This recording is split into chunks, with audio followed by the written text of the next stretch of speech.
3 ದಿವಸ ಸಮಯ ಇದೆ ನಿನಗೆ. ಈ 3 ದಿವಸದಲ್ಲಿ ನೀನು ಯಾರಾದ್ರೂ ನೋಡ್ಬೇಕಾದ್ರೆ ನೋಡ್ಬಿಡು, ಏನಾದ್ರೂ ತಿನ್ಬೇಕಾದ್ರೆ ತಿನ್ಬಿಡು, ಯಾರಿಗಾದ್ರೂ ಏನಾದ್ರೂ ಕೊಡ್ಬೇಕಾದ್ರೆ ಕೊಟ್ಟು ಬಿಡಪ್ಪ. ನಾವು ಮತ್ತೆ 3 ದಿವಸಕ್ಕೆ ಬರ್ತೀವಿ ಎಂಬುದಾಗಿ ಹೇಳಿ ಆ ನೋಟಿಸ್ ಅನ್ನ ಅಂಟಿಸಿ ಹೊರಟೋದ್ರೆ ದಿನ ಒಂದಾಯಿತು. ನೋಟಿಸ್ ಅಂಟಿಸಿ ಹೋಗಿ 1 ದಿನ ಆಯ್ತು, ದಿನ 2 ಆಯಿತು, 2 ಆಯ್ತು, ಮಮಕಾರ ಶುರುವಾಯ್ತು.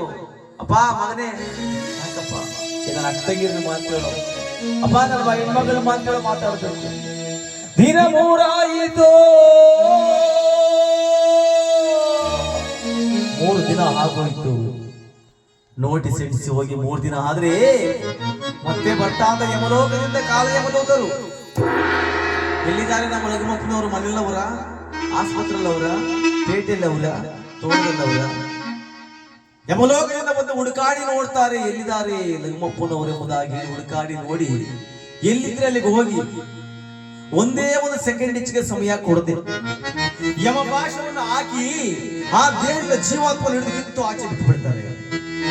ನೋಡಿ, ಭಗವಂತ ಕಳಿಸನ ಬರಬೇಕು, ಕರೆದಾಗ ಹೋಗ್ತಾ ಇರ್ಬೇಕು. ಇಲ್ಲ ಸಮಯ ಬರಕ್ಕಾಗಲ್ಲ, ಇದ್ರ ಮೇಲೆ ಒಂದು ಮನೆ ಕಟ್ಟಬೇಕು, ನಮ್ಮ ಮಕ್ಕಳಿಗೆಲ್ಲ ಮದುವೆ ಮಾಡ್ಬೇಕು, ಚೆನ್ನಾಗಿ ಓದಿಸ್ಬೇಕಂದ್ರೆ ಭಗವಂತ ಕೇಳಲ್ಲ. ಆತ ಕಳಿಸ್ದಾಗ ಬರಬೇಕು, ಕರೆದಾಗ ಹೋಗ್ತಾ ಇರ್ಬೇಕಷ್ಟೇ.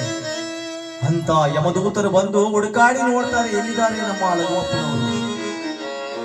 ಹುಡುಕಾಡಿ ನೋಡಿ ಎಲ್ಲಿದ್ರೆ ಅಲ್ಲಿಗೆ ಹೋಗಿ ಊಟ ಮಾಡ್ತಾ ಇರ್ಲಿ, ಇದೇ ಮಾಡ್ತಾ ಇರ್ಲಿ, ಕೆಲಸ ಮಾಡ್ತಾ ಇರ್ಲಿ, ಏನೇ ಮಾಡ್ತಾ ಇರ್ಲಿ, ಆ ಸಮಯಕ್ಕೆ ಅಲ್ಲಿಗೆ ಹೋಗಿ ಅವರಿಗೆ ಯಮಪಾಶವನ್ನು ಹಾಕಿ ಆ ದೇಹದ ಜೀವಾತ್ಮನ ಕಿತ್ತು ಬಿಡ್ತಾರೆ.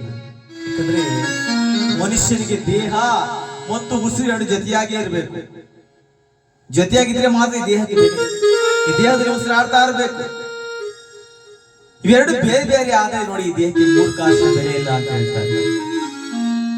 ಉಸಿರಾಡ್ತಾ ಇರಬೇಕು. ಅದಕ್ಕೆ ನೋಡಿ ಒಂದು ಹಾಡಲ್ಲಿ ಹೇಳಿದ್ದಾರೆ, ಉಸಿರು ನಿಂತ ಮರುಗಳಿಗೆ ಮಸಣದಿ ಸಂಸ್ಕಾರ, ಮಣ್ಣಲ್ಲಿ ಬೆರೆತು ಮೆಲ್ಲಗೆ ಕೊಳೆತು ಮುಗಿಯುವ ದೇಹಕ್ಕೆ